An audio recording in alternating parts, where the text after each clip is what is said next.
Now, before I get started today, I need to issue some corrections for yesterday's video and apologise. I thought Beer Daddy was 4 mana, when in fact he's 5. So he goes from being, maybe, to actively quite bad in my opinion, outside of perhaps standard or historic.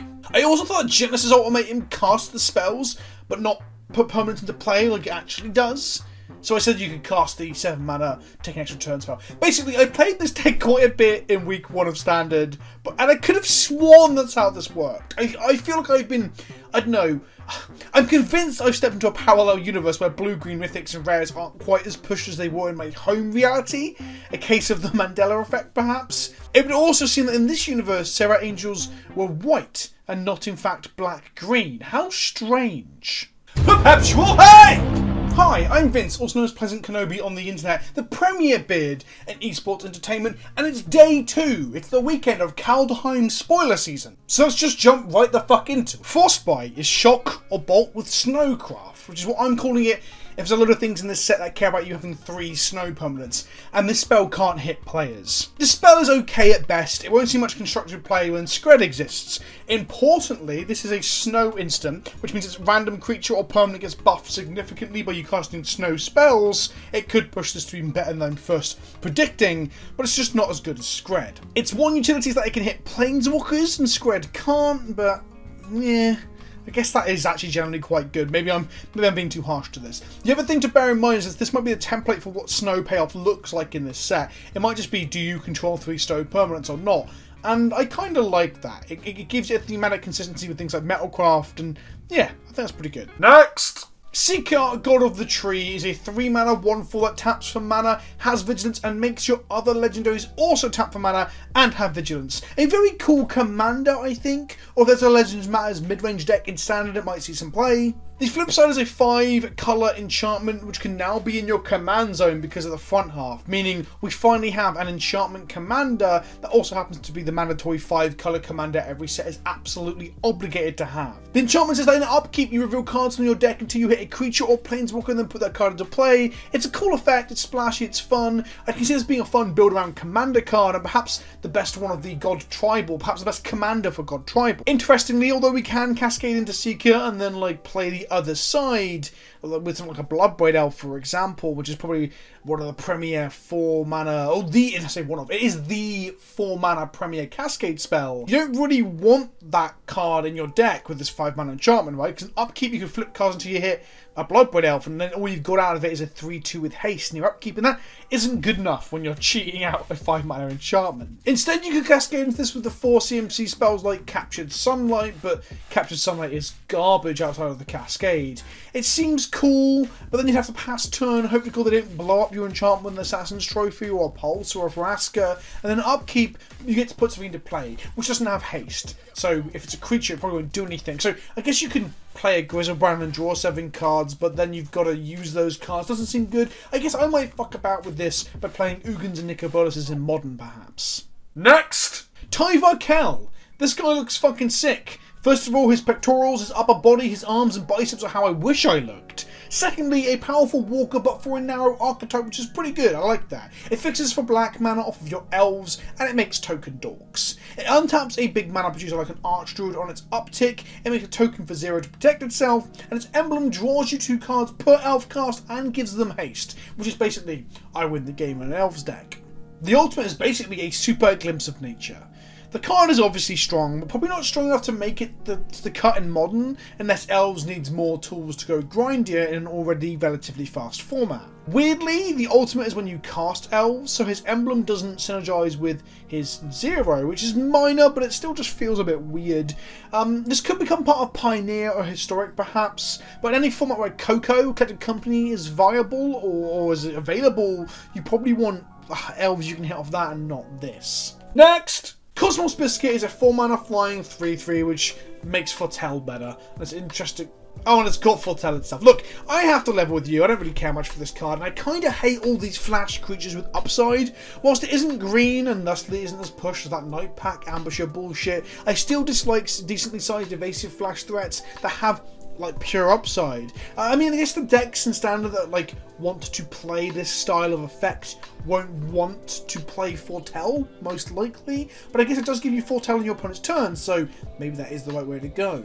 In short, I just think flash threats with upside breed decks in standard that are totally unfun to play against. I cannot stand playing against flash in arena ladder queue, so seeing more of this shit doesn't really make me very excited. In short, fuck you, Cosmos Charger. Next! Calamitybearer, one of our first giant reveals, is a 3/4/4 that doubles manage, solidly costed to allow for some weird rogue brews based around nonsense cards like, I don't know, Blasphemous Act and Stuffy Doll, just pulling things off the top of my head here. I like it, but it will not set the world alight, unless of course you're casting a Star Extinction with a Boss Reckoner in play, then I guess it kind of does. Next! Then we have Sigrid God Favorite, which is our first white rare other than the original God and not including Leaks that's been spoiled, and I think she's kind of boring. A 3-mana first strike flash creature is cool and everything, and she's a removal spell for attacking or blocking creatures strapped to her, but it's a temporary one, much like a Fiend Hunter. Oh, and she has protection from gods? So flash first strike and remove an attacking creature with a solid 2-for-1 trick in limited, which alongside her sheer amount of tech on her card is probably why she's rare. But moving into constructive formats, I just don't think a significant downgrade from Cyclave Apparition will cut the mustard in literally any format. Look, it's the same problem I saw with the 3CMC 4/4 Trampling Troll in the last video, where it just doesn't, it's not good enough to attack through a fucking Lovestruck Beast. So in short, this card has already been outclassed recently by another card that is incredibly good and an indication of power crept design. Apparition can't hit huge creatures for sure, so this thing can get rid of like Marit Lages and Emrakuls and stuff, but Apparition does hit artifacts, enchantments and planeswalkers, and most importantly of all, it doesn't give them back the thing you've taken when it leaves, it gives them a shitty token, which is always a downgrade for the opponent you're exiling. This card might be better than Apparition in Standard in certain metagames, because Standard, the CMC of creatures tends to be higher than it is in older formats like Modern and Legacy, but on the whole this is just bad compared to the Apparition. Honestly, the space where they don't get back the thing that's under the Fiend Hunter, they get back a token instead or something, that's a space I'd love to see explored more in white. Like, with Apparition they get this token, and with Path to Exile they get a land. Like, giving them something that isn't the creature is great. Taking something away temporarily to have our creature killed and give it back to them feels shit. Perhaps if she had an extra point of power or toughness. I mean, she is legendary, which often means to be, well, it's meant to be a downside, right? You can't have two of her in play at once, so that might allow her to be powered up a little. I do understand that a 3/2 first striker is a much bigger upgrade because of the first strike, but look at all the fucking green wares, I just don't care. Protection from gods is what I like to call Baneslayer text. It's text that will be relevant in 15% of cube games and 5% of constructed games. Barring a huge shift in the metagame, this text is basically irrelevant. Part of me wishes perhaps Uro was a god or something, so this could be a permanent blocker against him, but if you're blocking an Uro, you're probably already losing. Next! Saw It Coming is a 3 CMC counterspell that you can foretell for 2 earlier on and cast for 1 and a blue later. I've seen some people losing their shit over this card, and I don't think that's justified. I think that's kind of dumb. It's good because you can get it out of your hand, protecting it from a Duress or a Thoughtseize, for example, and then have a 2 CMC, easy to cast, straight fire counterspell to cast in later turns. Yeah, it's blue and 1 colourless mana, so it's easy to cast off of other mana bases too. Cool, cool, cool. Paying 2 on turn 2 and then 2 later still makes it a 4-mana investment overall, which is still a turn and a half of investment most likely as well. The great thing about 2 CMC's counterspells and where they're best is when you're getting a tempo advantage of sorts, where you're getting mana efficiency. Your opponent casts a 4 or a 5-drop creature or planeswalker or whatever, and you deal with it for 2 mana. I mean, you get to use your other mana for cantrips or a planeswalker or a creature or whatever. This thing doesn't do that. It uses up way more resources than it feels like it does. Sometimes you will just use up mana in an empty turn where you did nothing, and that's probably the best case scenario. Other times it'll be clunky, where you want to sequence a tap land on turn 2. Otherwise, it'll take up a turn 2 and you'll miss a land drop in your control deck because you didn't spend that time, I don't know, filtering, scrying or drawing to set up your land drops to reach the mid to late game. The card is reasonable, it might see some play, but it is not as broken as people are making it out. Calm your dicks. Next! Kaldheim, God of Kinship. Okay, so it looks like we're getting a cycle of rares and a cycle of mythics for the gods, which is pretty cool. I'm looking forward to more than 1 god in each colour. The green rare one is a 4-mana 2/4 that has a 4/2 buff if you control 3 or more legends. Further cementing that green's archetype in the draft format and the set in general is Legends Matters. It also has 2 mana, tap, look at top 6 cards of your library, put a legend into hand, the rest in the bottom in a random order. The flip side of her is the green, I was going to say weapon, but it's not a weapon. I assume that we'll say a god like this in each colour that transforms into something. We've already seen a black god that transforms into Tybalt and a white god that turns into a sword. In this case, it transforms into a mana rock, not an equipment. Although it looks like a ring or a brooch, it makes 1 green mana of a chosen. It makes 1 green mana to be cast on either legendary creatures or creatures of a chosen type. I really like this card because her flip side means that drawing multiples of her isn't the damning like molasses you have to climb through that drawing multiples of other 4 CMC legends would be. Isn't it, Mangara? Her flip side is also legendary, but being able to play 1 as the back half on turn 2 to ramp into the front half on another copy on turn 3 is just solid. What isn't so solid though is that her front half just isn't that great. Sure, it'll get big, sure it digs you for cards, but I don't see this being good enough in current standard. Next!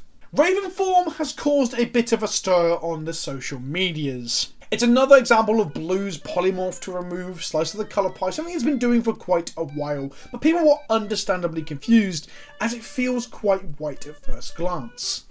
It's 3 mana, it's sorcery speed, and it's not very powerful. Honestly, I might generally prefer Reality Shift, a card that I think is super underrated and should be played more in Commander. However, the fact that this also exiles artifacts is kinda fucking wild. The only blue cards in existence that say the word exile, target, and artifact on them don't say them in that particular order and do majorly different things. Here they are on screen right now. They've never been able to exile an artifact. Blue has struggled to deal with artifacts in general. The only way it deals with problem permanents is through bouncing them, which is a temporary way of dealing with them, or it's a way of dealing with them in which they then have to like counter it on the way back down. It's a delicate balance. But what about destroying artifacts? Have they ever been able to destroy artifacts? Well, that's never happened or appeared in the card either. But if we take the 3 words out of order, destroy, target, and, well, part of the word artifact, we do get this snow crab homerid thing. Yeah, this is new ground for Blue. In short, Blue is gaining more ground and what it can do, whilst people are still memeing that White doesn't get shit, not even the stuff it traditionally can do. White has always been the colour of disenchant and exile permanent, but giving the player something in return, removal with a downside. The fact that this card concept just got neatly slotted into Blue is kinda strange to me. On that topic, let's address another card that does this as well. Let's talk about this green card, Masked Vandal, a 1/3 changeling for 2 mana that allows you to exile a creature card from your graveyard on ATB, and if you do, you can exile target artifact or enchantment. Now, look, green already had Reclamation Sage, which honestly will probably continue to see play over this as it just works when you need it to, and you have to jump through hoops. But again, white is the colour of disenchant. See Zendikar Rising, where they printed fucking disenchant, which is exactly the same as Naturalize, yet green gets the strap to efficient bodies, 2 and 3 mana bodies, while white either gets a temporary 1 or 2 mana 1, or the permanent 1 or 5 mana 1. Look, I'm trying not to make a big fucking stir out of this, but honestly I have to ask, why does white not get its own Reclamation Sage? It doesn't even have to be a human or a soldier or a relevant creature type, right? It could be made in some creature type that is less relevant, but I just don't understand why everything white can do, every other colour in Magic can do better. Next!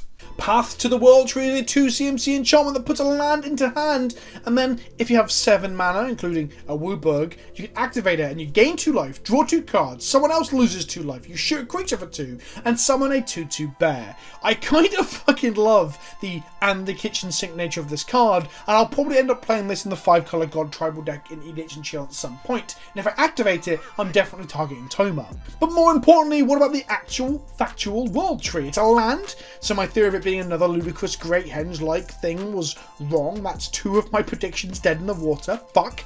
It enters tapped and makes green. Cool. Although 6 or more lands in play, it fixes all your lands to produce any colour of mana. It is, honestly, an incredibly good fixing land in base green. It then has this wild activation cost of white, white, blue, blue, black, black, red, red, green, green, or I guess the casting cost of Progenitus, which then allows you to put any number of gods from your library to play. I love it. Card's great. Instant staple in any 5-colour or 4-colour base green deck in Commander. Looks like it would be a fun jank card to go off in a 60-card format. If you're playing 5-colour, I don't know, tokens or something, this land can easily go and fetch you up the Perforos you need or any other gods you're playing. It's probably the best Mono Blue Minotaur card they put in a while if we squint and pretend that like gods are Minotaurs too. Oh, and before we move on, actually, let's talk about the World Tree not being legendary. It's not called the World Tree, it's called World Tree, okay? There was a tweet from Aaron Forsyth saying it's just one of the access points to the World Tree, if it's that big. And I like that rationale, even though it's probably not the one they used during design. But this is a thing we've seen a lot. Like, Valakut the Molten Pinnacle is a non-legendary land without the that feels legendary. I guess with large landscapes, you can have different access points. I'm really not bothered by it, honestly, but some people are. And I don't really know why. Next! The final spoiler for today is a 7-mana Simic coloured serpent called Koma. It cannot be countered. It makes a 3/3 in each upkeep, and you can sack one of those 3/3s, a serpent, to tap permanents and turn off abilities for the turn, or give Koma indestructible.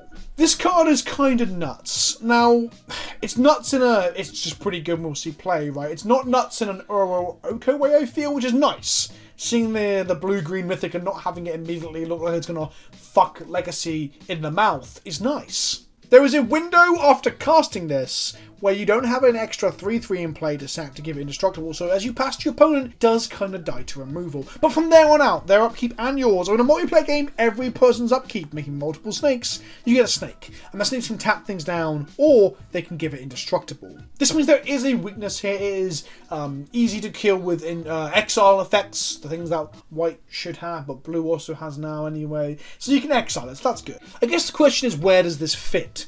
Well, there is a tradition of huge 6 or 7 mana haymakers, usually in green, probably best exemplified by Gaia's Revenge, where they can't be countered and often hate on the dominant colours of control at the time, blue and often black too, because they're the enemy colours of green. They are resilient and usually hasty. This one doesn't have haste, but it can't be countered, similar to the other haymakers like Gaia's Revenge, and it spews value every turn, overrunning your opponent and just like swarming them in incremental value, and it can protect itself. The card is fucking solid, if a little expensive, but expected to see an abundance of ramp-based control decks in Standard and Historic and stuff playing this as a way to beat the control decks. Is it better than things like Dream Troll and stuff? I'm not sure, but they are in different colours, so if you're a base Nissa deck in Historic, this might be one of your big finishes. Or if not one of your big finishes, you put it in your sideboard, you sideboard into it against control. Interestingly, the elves worship this thing and it ended up being blue-green, even though they're black-green.